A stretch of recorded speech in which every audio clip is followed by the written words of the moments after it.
NS-34 is set to launch from our West Texas site with a crew that is beyond excited for this adventure across the Kármán line. I'm Tabitha Lipkin. And howdy, I'm Eddie Seifert. And this is New Shepard's 14th human flight.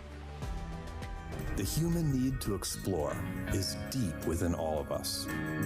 Our ancestors crossed mountain ranges, sailed open oceans to map new lands, and sought out the unknown, while always looking to the stars.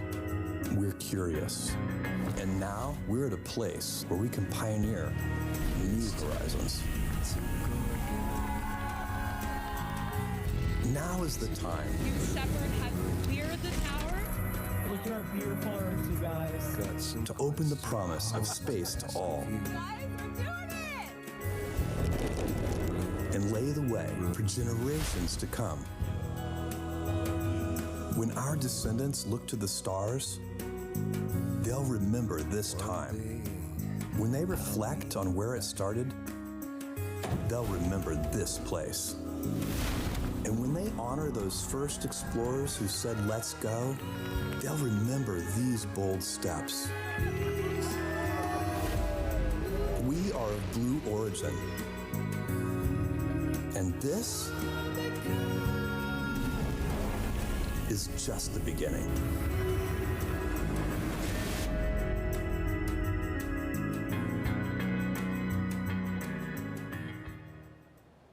Once again, I'm Tabitha Lipkin, and I am joined by a man who needs no introduction, Eddie Seifert. And Eddie, what a beautiful day to fly. Our 6th mission this year. Tabitha, thank you. It's great to be here at the desk with you.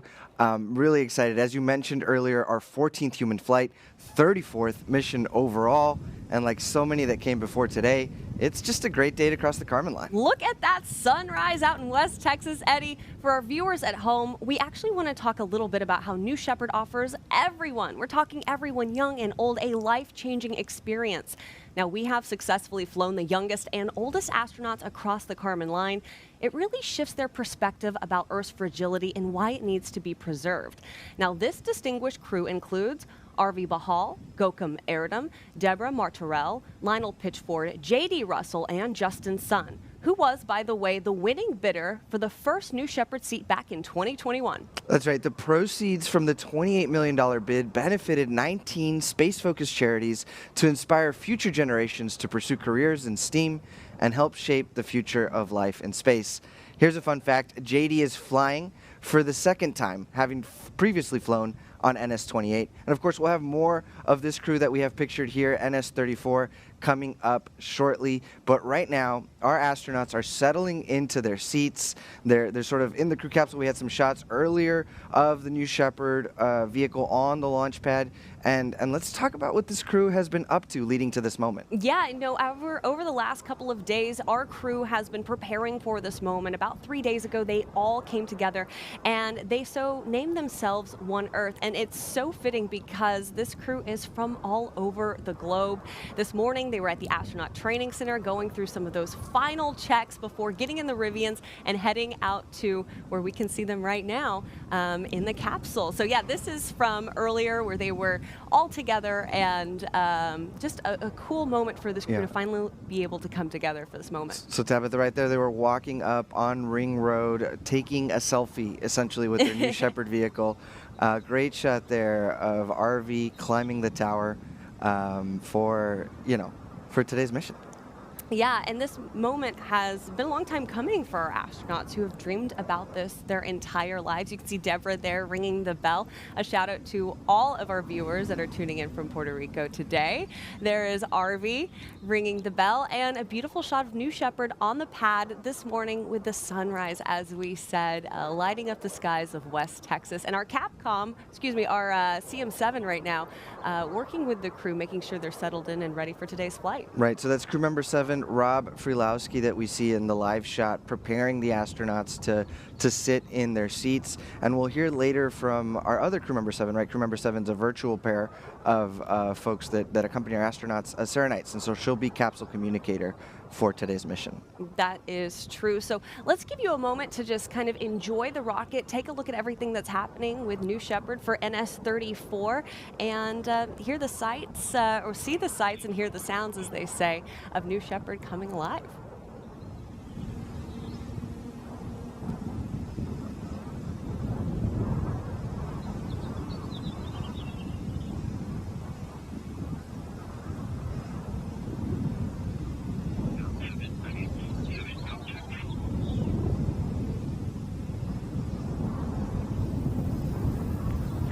Blue Control on UHF. How do you read? Have you loud and clear, Howie? Copy. We are hearing that I have you the Capcom, same. that's short for capsule communicator, is ready to talk to the astronauts. That is Sarah Knights. Let's listen in.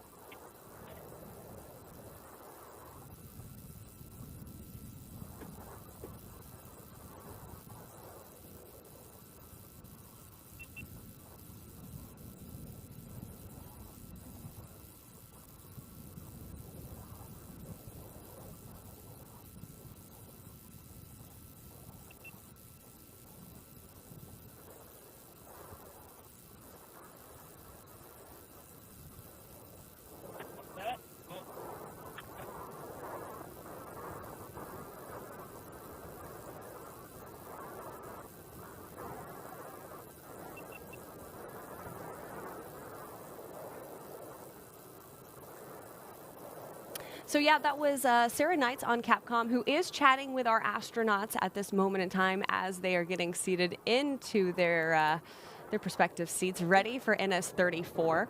But let's move on and talk a little bit about CM7, our 7th member of our crew. And today we call them crew member 7, and that is Sarah Knights, who you just saw on your screen for Capcom, and as you mentioned, Eddie, Rob Freelowski. Yeah, let's break it down, right? So the crew that flies to space and back is a crew of 6. Each seat is a window seat, and these are some of the largest windows to have ever flown in space. That's right. But this pair of virtual crew members are right there with the astronauts from the moment they arrive in Texas through the entire 2 days of flight training, you know, all the way until this moment right now where they've entered the crew capsule and done their capsule communication checks. Now, For this flight, as I mentioned, we've got Sarah Knights and Rob Freelowski, but we've got lots of incredible CM7s, and they are embedded in the mission, and then they are then the first to greet our crew once they return back to Earth. So let's actually take a look at these impressive individuals, our crew member 7s. Command engine start. 2. Crew member 7 is a very unique role at Blue Origin. And traveling to space is an incredibly life-changing experience. Oh my goodness. You want somebody who's guiding you through it that doesn't just understand the technical side of the rocket and the launch operation, but also has the soft skills to truly support you through this wonderful journey. That's why crew member 7 is so important. There are 6 people that fly on the New Shepard crew capsule. The 7th person is crew member 7. We have 2 crew member 7s for each launch. One of the crew member 7s, they are with the astronauts pretty much 24/7. They are staying at the village, they're training them.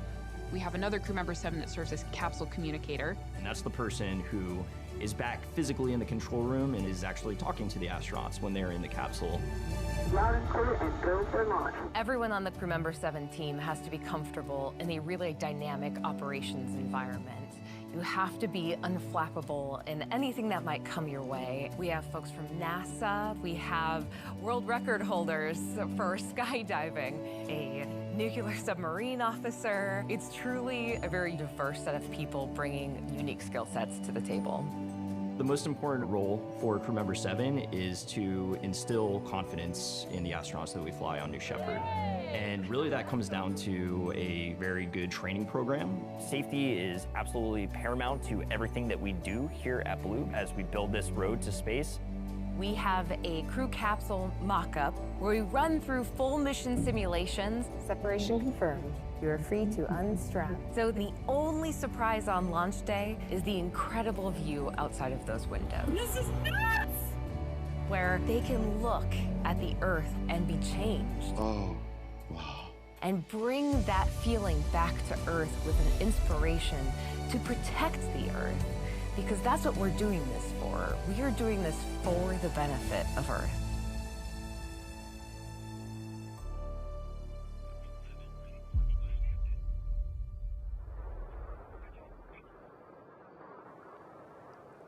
Tabitha, it's just incredible watching what our crew member 7s do on the daily basis. I remember when the application first posted. Yeah. It was an internal job posting. It felt like everyone at Team Blue applied for the position, and of course, we selected the best of the best. Sarah Knights is our original crew member 7 to lead that office, and so we're so lucky to have them. Yeah, and giving her an extra shout out, actually, because she's the one who helped train me before I even got to sit here on the Webcast desk, and she was able to give me so much history and information about New Shepard, and I'm always going to be so grateful for that. And Rob Vrelowski today, who later in the day you may be hearing doing some interviews with our astronauts.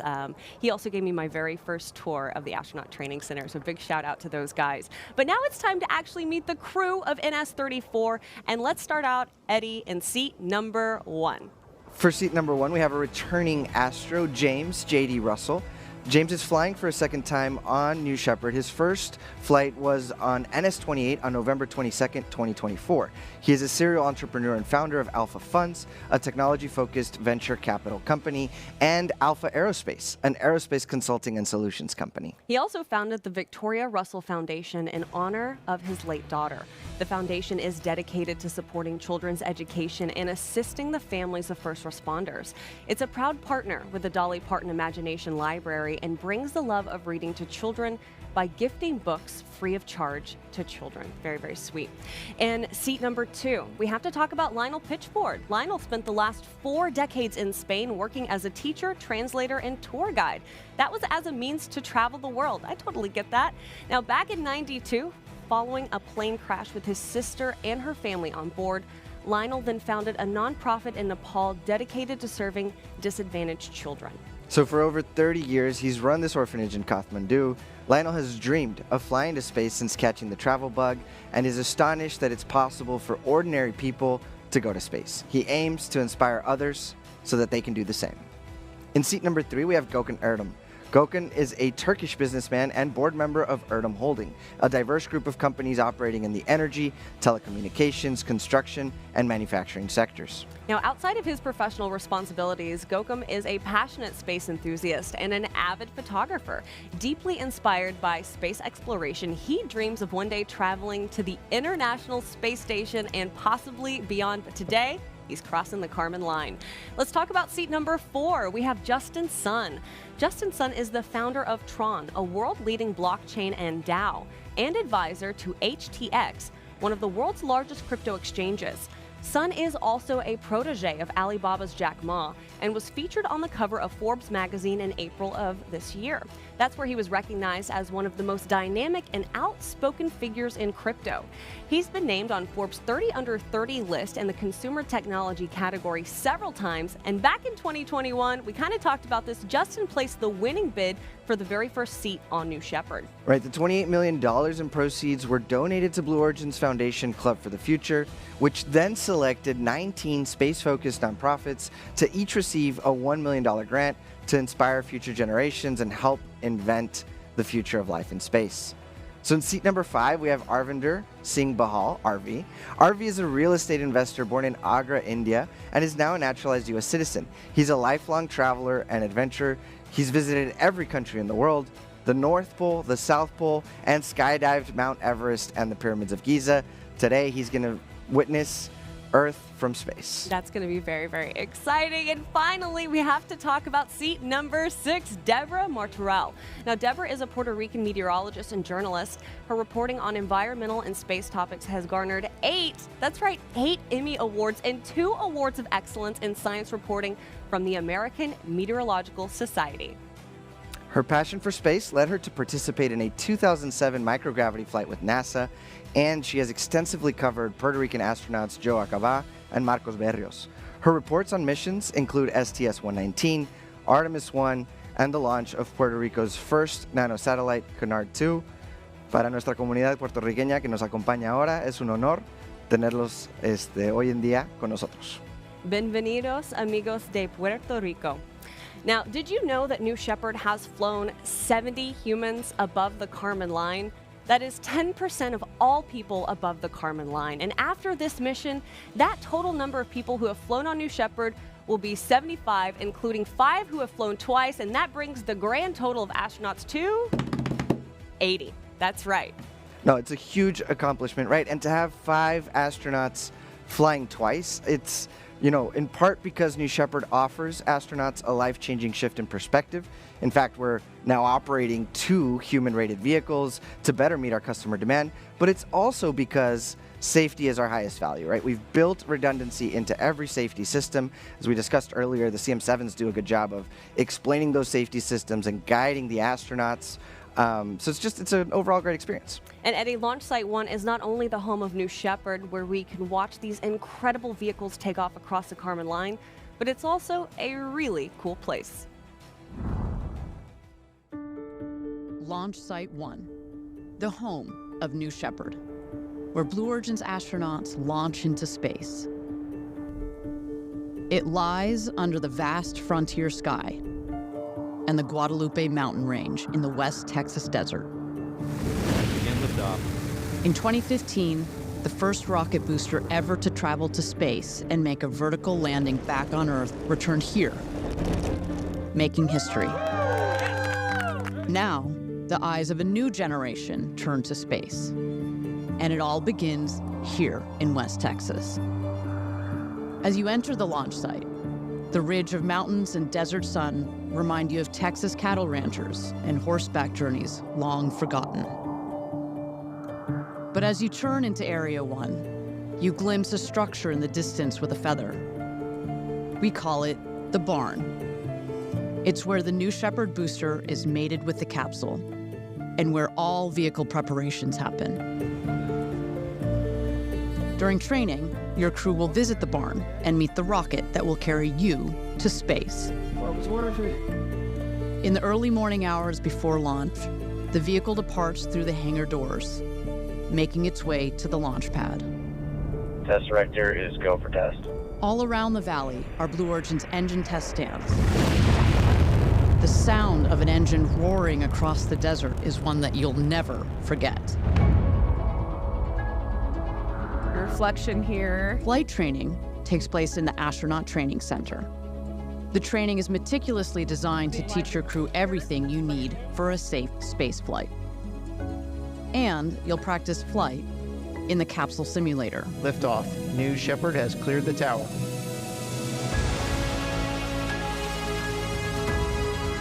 On launch day, you will ascend the New Shepard Tower. Time slows as you step across the bridge. 5, 4, and climb into the rocket's capsule. 2, 1.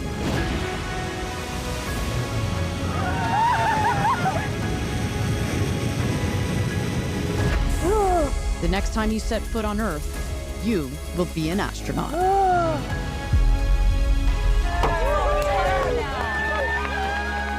2 miles north of the launch pad is the booster's landing pad. This is where every New Shepard rocket returns for a soft, vertical landing.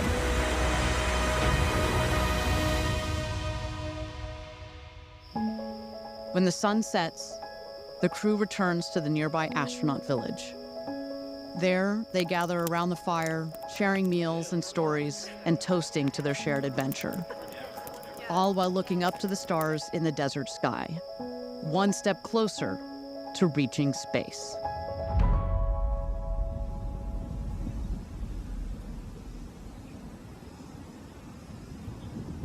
Tabitha, that's so special to end that video in particular with the fire pit under some of the largest protected dark skies in our hemisphere. It's incredible.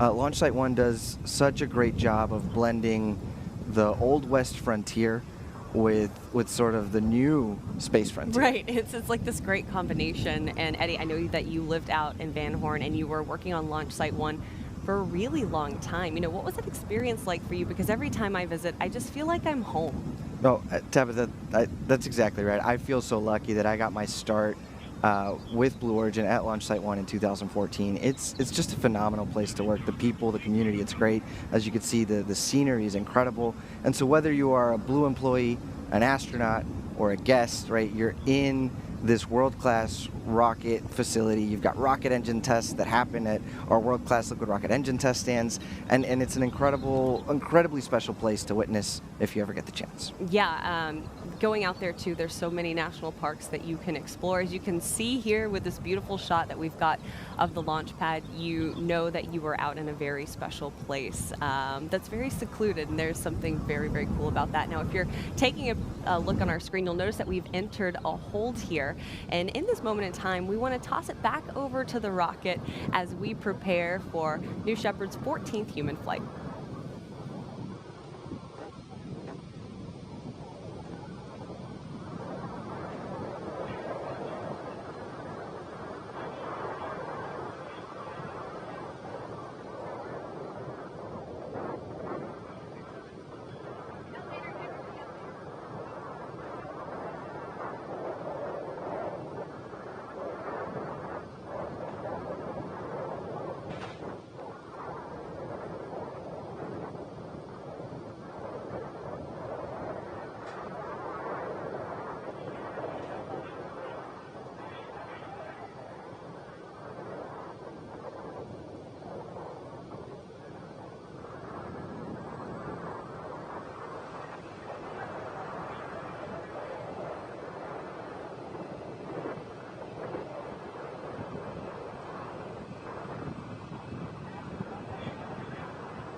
Now, as you can see on the top right corner of your screen, we are in a hold, and while we wait, let's actually talk about what our astronauts go through during their time at Launch Site 1.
Wow, Tabitha, just watching that video makes me think how cool and reminds me how special our West Texas location is. Plus, like, I'm ready for this training. Sign me up. That looks like an incredible experience. As you can see, there really is something for everyone. We've built in the authenticity of a Texas ranch. It's a historic one. It's called the Figure 2 Ranch, and we've transformed it into something different. We want our astronauts to really embrace the natural beauty, the West Texas desert, the life, the boots, the cowboys, the hats. All of it. Yeah. When you come here, you're gonna feel like a space cowboy or a space cowgirl. Yeah, and Astronaut Village and the Astronaut Training Center are some really special places that are just filled with history. I mean, you go out to the Astronaut Village area and you really feel like you're where the Mercury astronauts were training. Like, you've got the Airstreams, you've got the old West Texas feel, but then you also have, like you said, that new space commerce identity as well. And again, if you're just joining us, we are in a hold at this moment in time.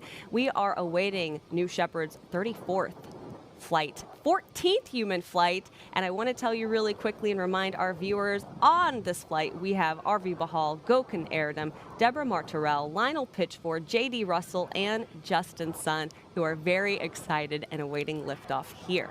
Now, just for a moment, we're going to toss it back over to the rocket, let you again listen in and get to take a look at everything. And there is actually a shot of our Tesseract. That's right. So this is our viewing area where our guests and our VIPs are elevated above the desert cacti, if you will, and, hey, buddy. and are able to enjoy the view and really see the full profile of the New Shepard launch. Yeah, that's actually where I first watched NS-34 when I was out there reporting, and I think it's the best spot to see a launch. It's really, really amazing, and it's very moving. So, well, you can hear the BE-3 power up, you can hear the sonic booms on re-entry, and you can see, you know, just the gentle landing of both the propulsion module and the capsule. And so it's an incredible place. It really is. And for now, our viewers, take a look. This is NS-34, New Shepard on the launch pad. We're going to toss it back over to the rocket for just a moment, and we'll be back with you momentarily.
And welcome back. We are currently in a hold. We are sitting at T-10, but right now I want to talk to you a little bit about the window size on New Shepard. Amongst the largest windows ever flown in space, but I can't talk about that alone. Eddie, let's talk about these windows and how significant it is to have such large windows that our astros can look out when they're crossing the current line. So earlier you were saying, right, that we take a lot of our inspiration from the Mercury program and Alan Shepard's first flight as the first American in space.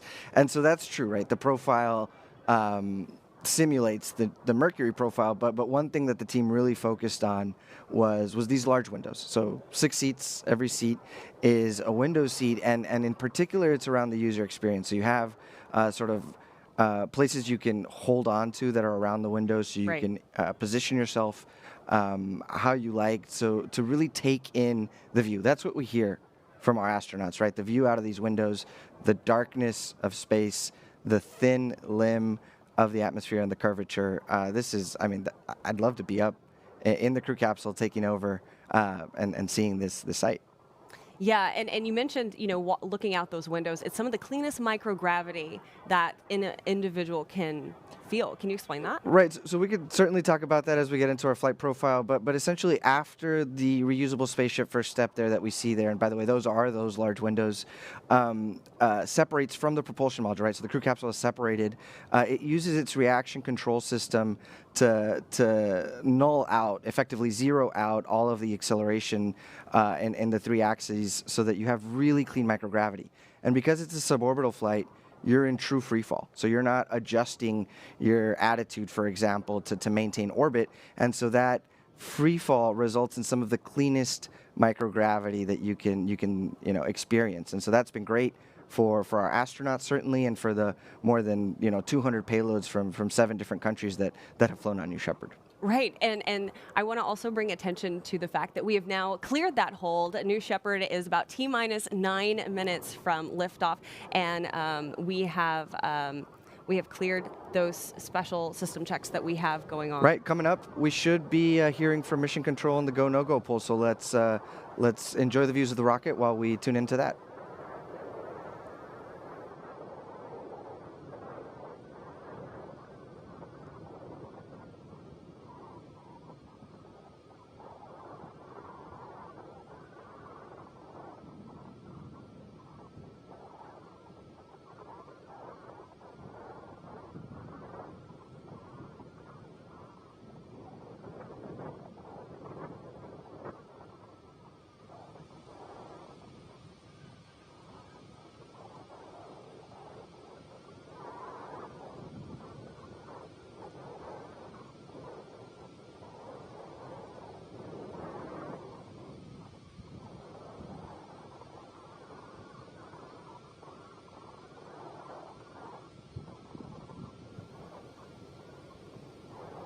Welcome back. Now, we are hearing from Mission Control that they have done the go, no-go poll, and we are go for launch. No, that's right. So Steve Lanius, our flight director, a stalwart in the flight director office, more than 21 years at Blue. So yes, we are confirmed. We are go for terminal count, and we are counting down here to T0. And in these last minutes leading up, we want to talk about the 13 previous flights where we carried crews of astronauts to space. And on every flight, we hear how incredible it is for them to look out those big windows and to really be able to take in the overview effect. Right. So today, the crew One Earth will add 5 more Astros to cross the Kármán line. Like we said, a total of 80 with 5 returning astronauts, including JD.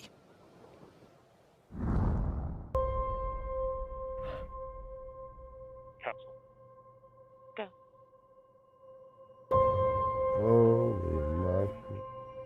Booster. Is this wild? Go. Each person that goes up there. Oh my golly. This is nuts. Ground. Go. All of a sudden has a totally different perspective. Wow, look at that view. Capcom. Go. Of this little place here. New Shepard is go for launch. This is heaven. It's almost like an out-of-body experience.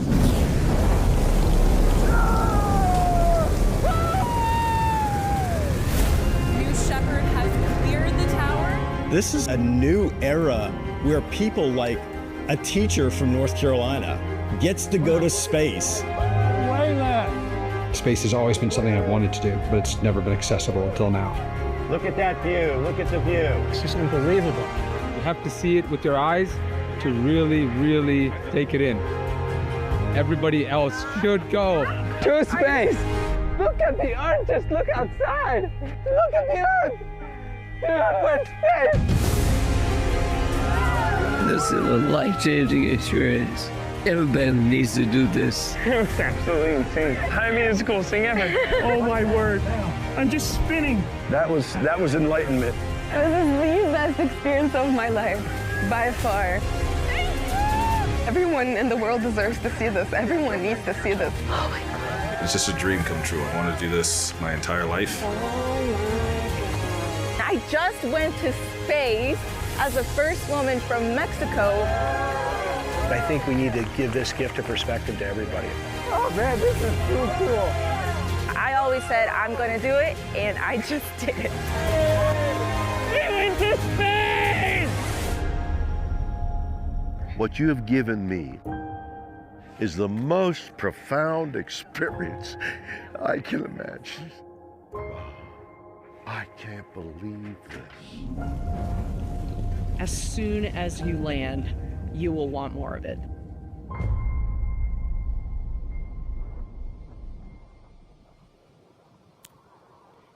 Eddie, you know, I always get a little emotional when I hear that little piece from William Shatner about how profound that experience was. And today we're going to have 5 new astronauts who are going to experience that. And JD is going to go back and he's going to do it again because it meant that much to him. And it's just really special to be able to hear directly from the Astros. No, absolutely. I think Sarah Sabry's quote of, you know, everyone deserves to see this is really that's the mantra behind New Shepard, right? Giving more folks access to space. And a suborbital flight is a really fantastic way to experience space, right? It's a simple parabolic flight, a straight up and straight back down flight path that, we talked about earlier, results in some of the cleanest microgravity. So we're going to call these steps out as we see them happen in the flight after T0. But essentially, you take off from your West Texas desert as one vehicle, booster and capsule integrated. The BE-3 powers you, almost to the Kármán line, and then shuts off. At that point, the vehicles separate. You cross the Kármán line, reach apogee, and then you're on your way back down. Of course, the booster, being a little more aerodynamic, will reach the ground first, landing just 2 miles north of the launch pad at our landing pad. And then that entire time, right, you're enjoying microgravity as an astronaut. You come, you re-enter the atmosphere at about 5 Gs, and then you land as soft as a feather on a soft breeze with our 3 parachute.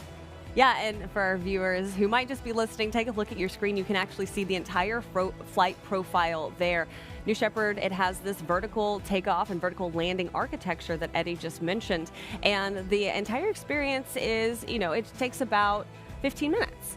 Yeah, no, really, it's a great way to experience space, and it's about the 3 days leading up to it, and then it's about the overview effect as well. That's right, and we are about T-minus 2 minutes and 45 seconds here as New Shepard awaits liftoff, and this is where we're going to start going through a series of final checks, or bit checks, if you will. Eddie, will you explain what these bit checks are? Right, so BIT, built-in tests, and so it's a full exercise of the system. Like, for example, the aft fins will be engaged throughout their entire envelope.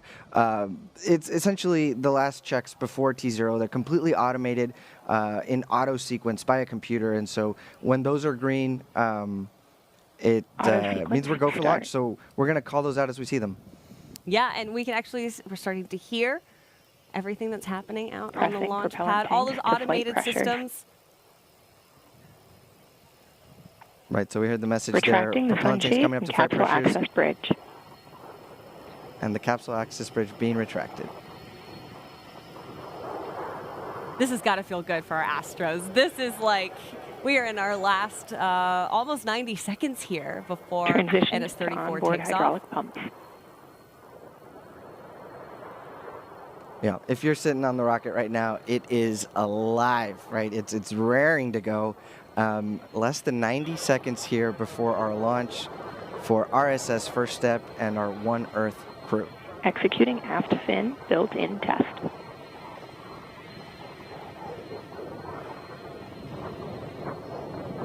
Engine thrust vector control built-in test in work. Vehicle is now on internal power.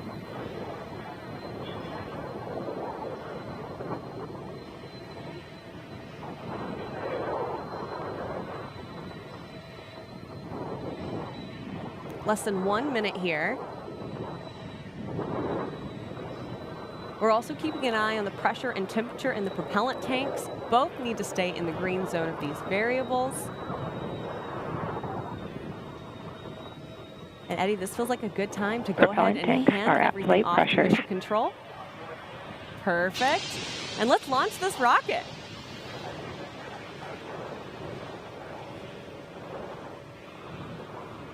Thrust termination system is armed.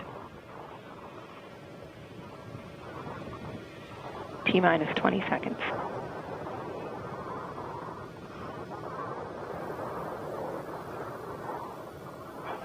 Ten, 9, 8, 7, 6, 5, 4.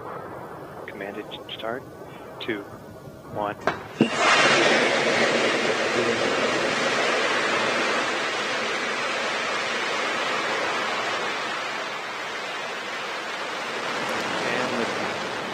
The tower. There we have it. New Shepard has cleared the tower. Woo! One Earth on your way to space. There, a great shot of the B-3 engine with the sunrise behind it. What a fabulous shot by our drones. I can't imagine how our One Earth crew is feeling. That is one of the most beautiful takeoffs I've ever seen. So on the left there, we've got our altitude meter, our velocity meter, and those are starting to tick up as the BE-3 engine powers our crew to space. What a shot. This long-range camera here is fabulous. It really is. So yes, if you're watching at home, you can follow along on New Shepard's journey by taking a look at the telemetry on your screen. You can see our T-clock on the right-hand side, telemetry on the left. And we hear there that we're throttling down the BE-3 for max Q. That's the point where aerodynamic stress is at its maximum.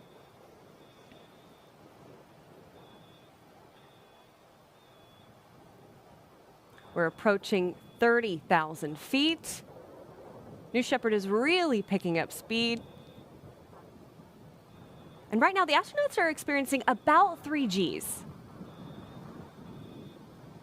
A shot from our tail looking back down on West Texas. A clear day, too. Yeah, well, so now that the vehicle has gone supersonic, that BE-3 engine is powered back up to full power, 100% power level. There it is. Now that the vehicle is supersonic, the BE-3 is powered up and pushing our astronauts to space. Engine back up to full throttle. Chamber pressures look good. Great. We've just passed 1 minute and 45 seconds into flight. Passing to 100,000 feet. About to hit 100,000 feet. There it is. Next up is MECO, which will be main engine cutoff. That'll be at about 160,000 feet. So great shot here of the avionics tunnel and 2 of the aft fins that help, guide the rocket on its way up. On your screen, you can see to the left-hand side that long range. And there's MECO, main engine cutoff. Great view. Standby separation. Oh, and we're getting audio from our Astros. Standby separation.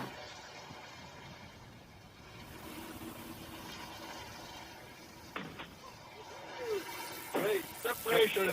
Separation, guy. Good. Be good to get out, right? Okay, some messages from our One Earth crew that separation is confirmed. They are now free to move around the cabin. Yeah, and if you're following along, you'll notice now on your telemetry you have capsule and booster. These parts of New Shepard are both going to reach and cross the Kármán line before reaching apogee and making their way back down. But we've got a little bit of time before that.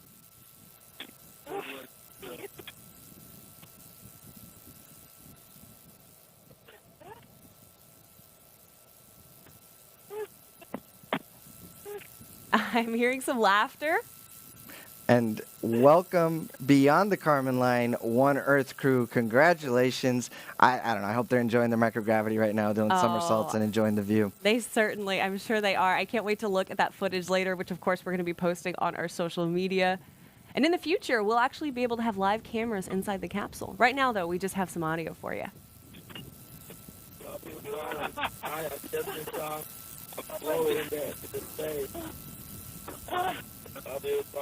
I've been space, I'm moving.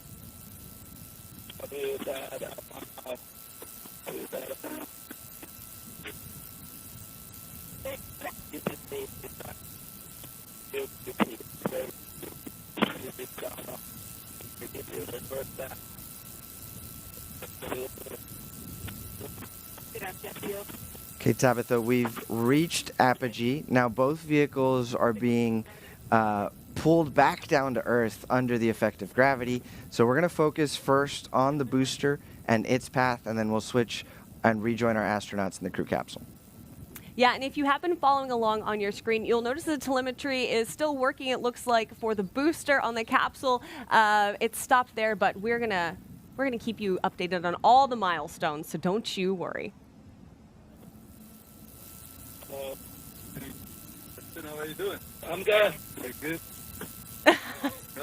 How you doing? I'm good. I'm good too. Yeah, we're good. We're all good.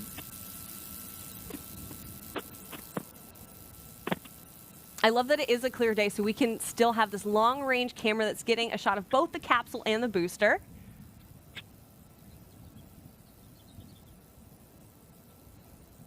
Oh, there's friends and family. Yeah, it's a game sometimes to see who can spot the vehicles first in that clear blue sky on their way down. So yeah. We'll see if they react and start pointing. All right, as you heard, they've got their 1 minute warning. That's right, 1 more minute to enjoy the weightlessness, the views before finding your way back to your seat and harnessing up. And they've practiced this moment over and over and over again. So they can soak up every second of being able to look out those big windows.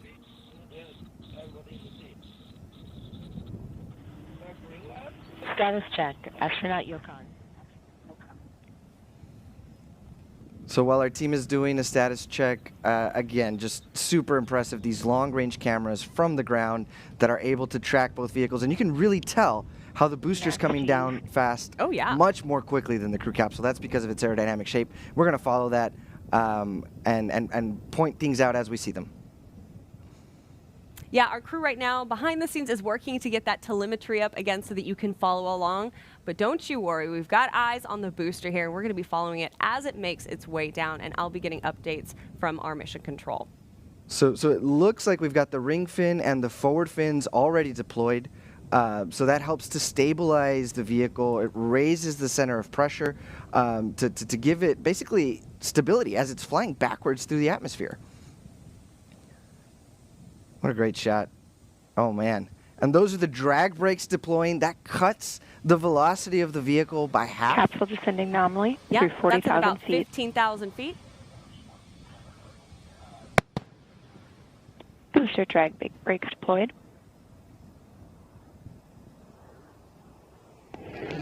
There's the BE-3 engine reigniting, slowing down the booster for the last part of the landing here. Great drone shot. Look at that. Yeah. And Eddie, you want to talk a little bit about the mathematics that goes into making sure the booster lands at the same spot every single time? Well, part of it is that we'll circle back to that one, Tabitha. Let's enjoy this view. Welcome home, New Shepard booster. That's a great touchdown shot there of the drone. Of the booster from the drone and now from our desert cameras. Booster Look at that. auto-safing start. This is the 15th flight of this booster. Incredible. Starting that auto-safing sequence as well.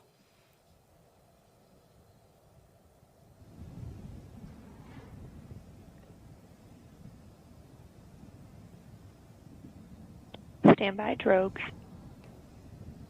Now look at the sunrise, just the sort of the golden hour of the morning on our landing pad there. Right, the booster landing about 2 miles from where the New Shepard took off, and we've reacquired the crew capsule picture.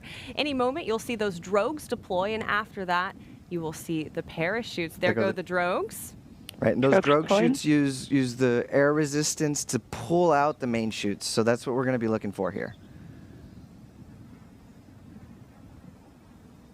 And there go the parachutes. And while the parachutes are essential in providing a gentle touchdown for the capsule, parachute it deployment also has a confirmed. retro thrust system.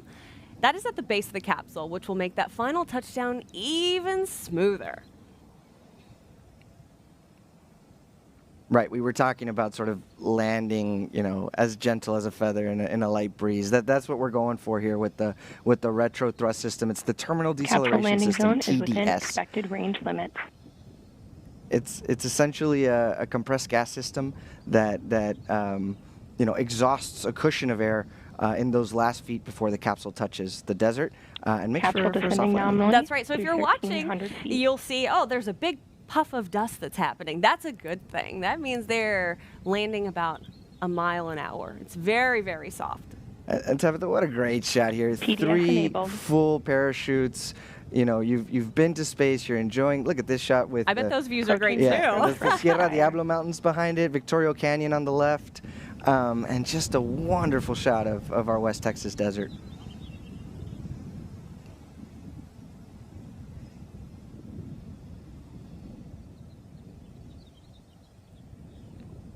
And I can't wait to hear what our astronauts have to say upon returning. Again, CM7 Rob Freelowski will be chatting with our Astros once they land back there in West Texas.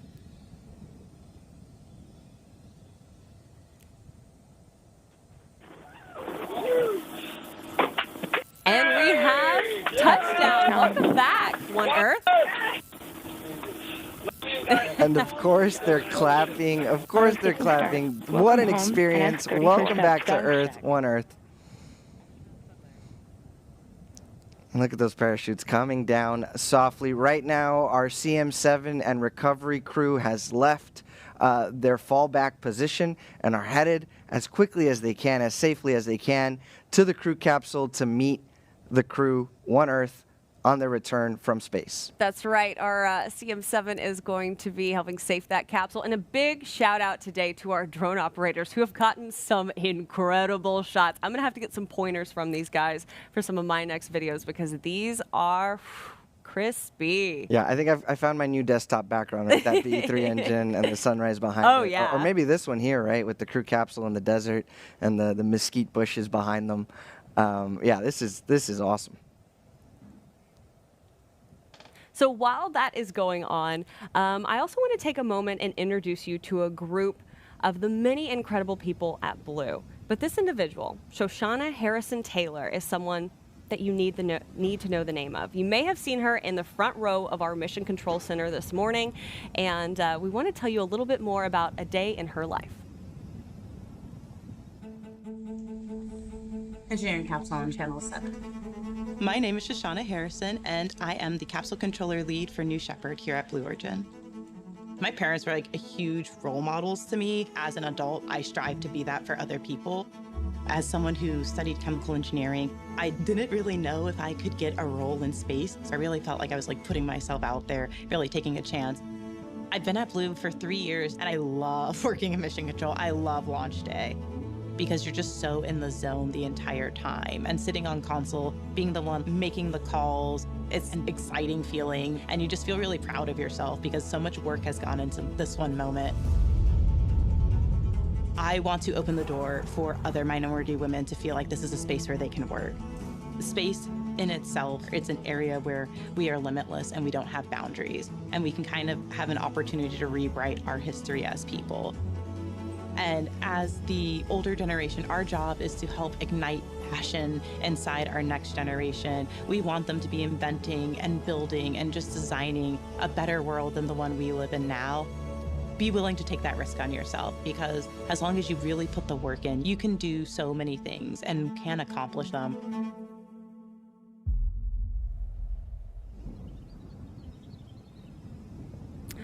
So again, we are awaiting the capsule recovery with our crew there. NS-34 has successfully crossed the Kármán line and come back to West Texas. But we talked about Shoshana because you probably saw her this morning on your screen. And just to recap, I mean, what a phenomenal leader for us for Blue Origin, right? She's the lead controller for the capsule that we're looking at today that, you know, by all accounts on our side has executed a nominal mission, keeping our astronauts safe beyond the Kármán line and coming back. And so really congratulations. And there she is. There she is. She's still, like she said in her video, in the zone. So right, the mission is not over for her. She's still working to help the team safe the crew capsule systems, effectively de-energize those systems so that crew member 7 can help the astronauts exit onto terra firma. That's right, and then get to share their stories with us all. But I also want to talk about our nonprofit Club for the Future because they're involved with today's flight as well. They're sending postcards to space and back on New Shepard from space enthusiasts and partners including the Breyer-Thompson Conservatory, the East Planetarium Conference, which is held by the Middle Atlantic Planetarium Society and the Southeastern Planetarium Association, as well as Space Kids Global. Now, just like we've done on past missions, today's astronaut crew made their own postcards to fly to space as well. Right, we had some fabulous stories, and hopefully we can get some pictures of our astronauts' postcards there. But Gökhan, for example, wrote a message to the children of Turkey, right, to inspire them. I pulled it up here for us, to go to space. Yeah, what did he write? Our Zoe Brinkley sent this to me, and she said, "Dear children, I wrote this card for the children of the country, wishing you to achieve your dreams and many Turkish astronauts to fly into space." Well, and that just, again, is the sign of just what this means for our astronauts, that they dedicate this mission to their nonprofits, to the future generation, to help inspire folks like themselves. There's a photo there of Deborah, our meteorologist from Puerto Rico. I wonder what she wrote on her postcard, and it's really cool because it's something that, you know, you get to build with your hands and take up to space with you. Yeah, and Deborah is someone that I'm so excited to hear from. Arvi is now on the screen showing off his postcard, but you might notice in the lower right-hand corner of the screen, you can see our crew going out to safe the capsule. Now, if you're wondering about the postcards, anyone, of course, can do this. You can also make a digital postcard. We have that tool on our website. If you just go to draw.clubforfuture.org, again, that's draw.clubforfuture.org, or check out the QR code on your screen, you can learn more there. And Club for the Future also has an exciting new lesson development and partnership with a very, very talented student from Purdue University.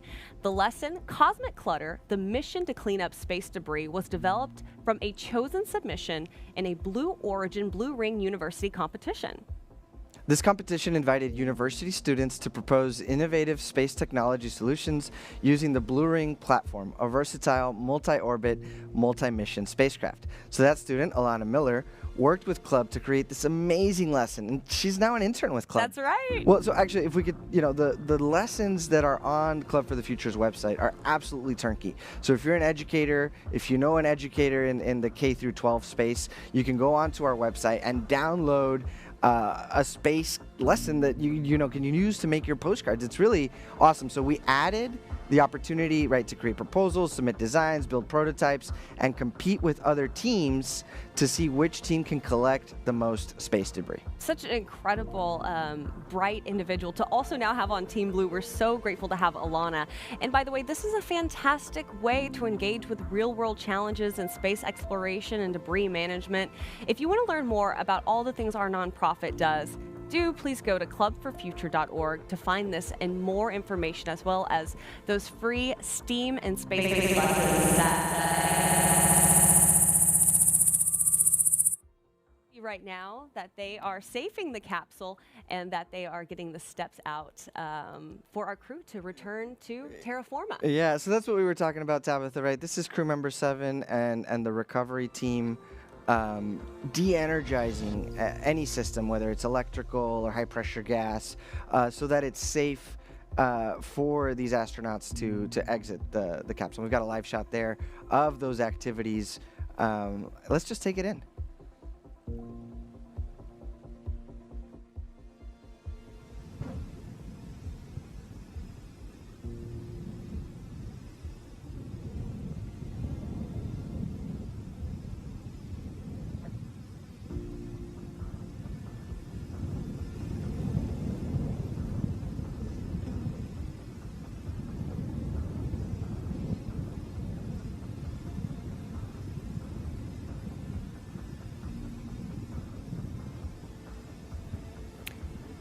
And again, a big shout out to our drone operators who've got a great shot there of our crew capsule currently being safe. They're getting the stairs put up so that our Astros can return. And again, if you're just joining us, this is New Shepard's 14th human flight, 34th overall. And on this mission, we have Arvi Bahal, Gökhan Erdem, Deborah Martorell, Lionel Pitchford, J.D. Russell, and Justin Sun. And I know that our Rob Freelowski is awaiting to chat with those Astros so that they can share what this experience was like, not just for them, but for their communities as well. Right, and to recap, Tabitha, the crew named themselves One Earth, and I think that's just in line and resonates with our culture here at Blue Origin, right? We're working on millions of people living and working in space for the benefit of Earth. So it's an honor to have this crew sort of tip their hats, as it were, to Earth, our blue planet. And really a global crew. They are from across the globe coming together in this one moment, and they will be a crew and a team for the rest of their lives, the members of NS-34. So we've switched here to safing operations of the booster. That's what we're showing. And that was the hydrogen and oxygen propellant tanks essentially venting whatever pressurized gas they had left. Those were those white clouds that we were seeing, so that, again, we could do recovery operations on the booster. But right now on your screen, you're looking at the recovery operations of the capsule. There we go, nice split screen so you can see both the action that happens with New Shepard after a flight. I think these vehicles are so special, right? So that's reusable spaceship first step on the left. This was its 14th flight. It's the first flight that we used to start commercial operations, or so the first capsule that we used to start commercial operations in 21. And on the right, we've got, Tail 4 doing its 15th flight to space and back. So this is what we mean by operational reusability. Truly, truly, congratulations to the New Shepard team with those wonderfully built and now flight tested spacecraft. That's right, more than 10,000 employees here at Blue Origin that we have to give a shout out to. And my understanding is the capsules are meant to be reused upwards of 25 times. We're gonna push for more, but yeah, we're getting up there. Now, any moment now, we will see the Astros who will be egressing from the capsule. You've got a live shot there of our team of NS-34. This is the 6th New Shepard flight this year, by the way, and welcome back.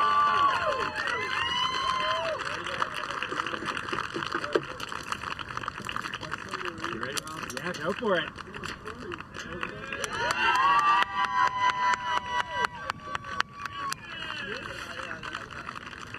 Yep, you're good.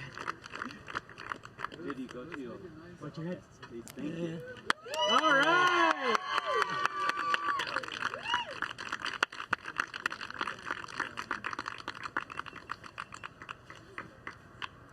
All right, it's my turn.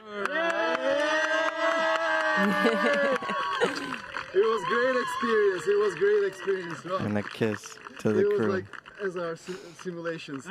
It was great. Where's my flag? He wants his flag. Your wife would like to see it. Yeah. Yay! Woo! There's Justin. I know he's been waiting for this moment a long time. Oh, kiss the ground. A classic. You can get a good picture. Arvi, like Justin, get out of the way. every country in the world, and now North Pole, South Pole, and now beyond the Kármán that's line. right. Yeah. that's an picture epic, taken? epic selfie, epic picture. Right, you just went to space. And Deborah. Bienvenida, Deborah. Puerto Rico, chance of Puerto Rico. There it is for all the Boricuas listening. That's wonderful.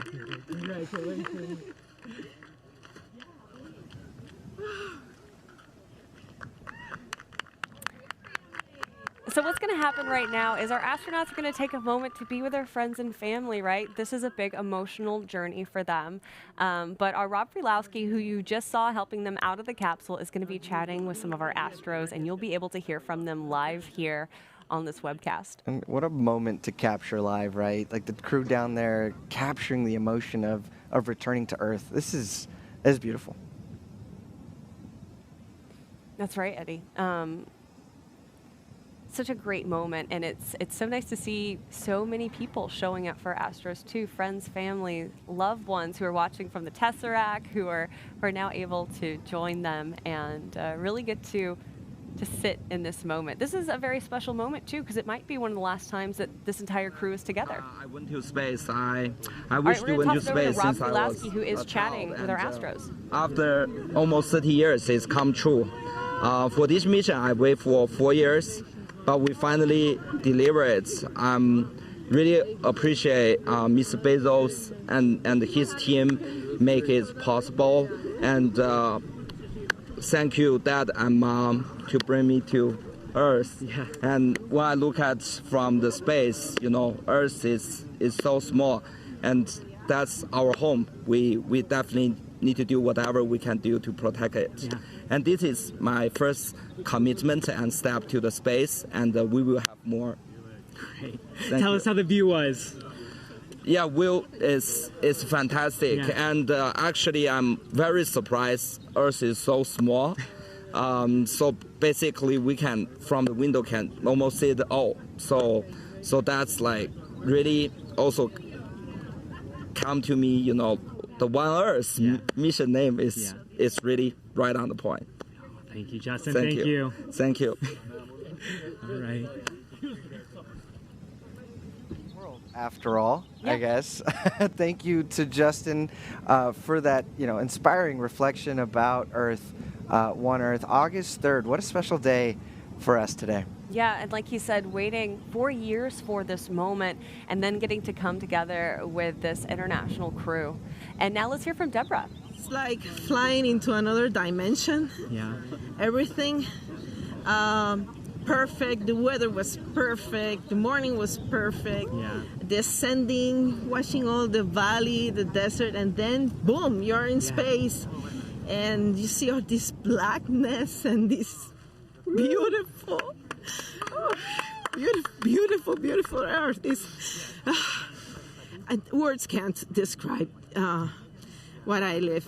Now, quiero darle gracias a Puerto Rico, a mi papá. Papi, gracias. I want to thank my father. He couldn't be here today.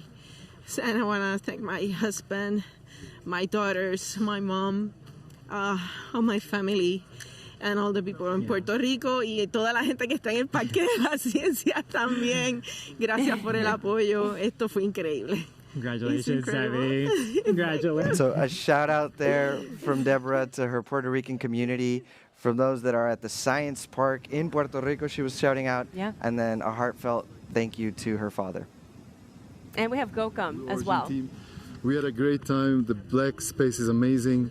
And I want to thank everyone. It was great. Thank you very much for everything. I love Earth. Türkiye'ye çok selamlar. Tüm Türkiye'yi öpüyorum. Allah'a ısmarladık. Thank you. Thank you, Gökhan. Thank you. Arvi, would you like to share? Teşekkürler Gökhan. Thank you. First of all, thank you for your training. It was Thank wonderful. And the view was fantastic. I did get in the seat before the 1 minute warning, as you said. But it was fantastic. I can't explain the feeling I had. I did float for a little while, but it was amazing. Good. Amazing. Good. I'm glad you had an incredible experience. I know this is a long dream. Congratulations. It was a lifelong dream and fulfilled, and thank you for making it possible. Thank you. Thank you for coming. Yeah. Getting to hear from Arvi there as well. What an incredible day. Yeah, like we said, New Shepard 34, 14th human mission. For our 6 astronauts on board, it was an honor to fly you to space. If you would like to follow in the pioneering footsteps of these astronauts and purchase a seat to space, scan the QR code on the screen or visit blueorigin.com and click Fly to Space. Your own journey beyond the Kármán line is closer than you think. Yeah, and if you would like to purchase a mission patch to commemorate today's launch, head over to Blue Origin shop for patches and so much more. Now let's show you that patch again. This is what our astronauts wore on their flight suits, but let's also kind of talk about the details. Sure, let's recap. The Bosphorus Strait there symbolizing Gökhan Erdem's Turkish heritage and sort of the meeting between the Europe and Asian continents. The globe symbolizing Arvi's passion for travel, including visiting every country in the world, and like we said, the North Pole and South Pole.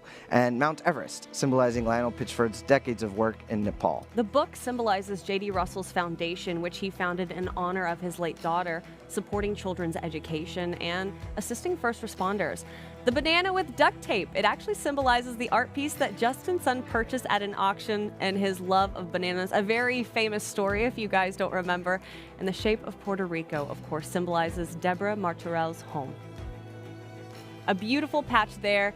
Again, for everyone here at Blue Origin, our more than 10,000 employees, my name is Tabitha Lipkin. For Eddie Seifert and everyone here, thank you so much again for joining us. Until our next launch, Gradatum Feraster.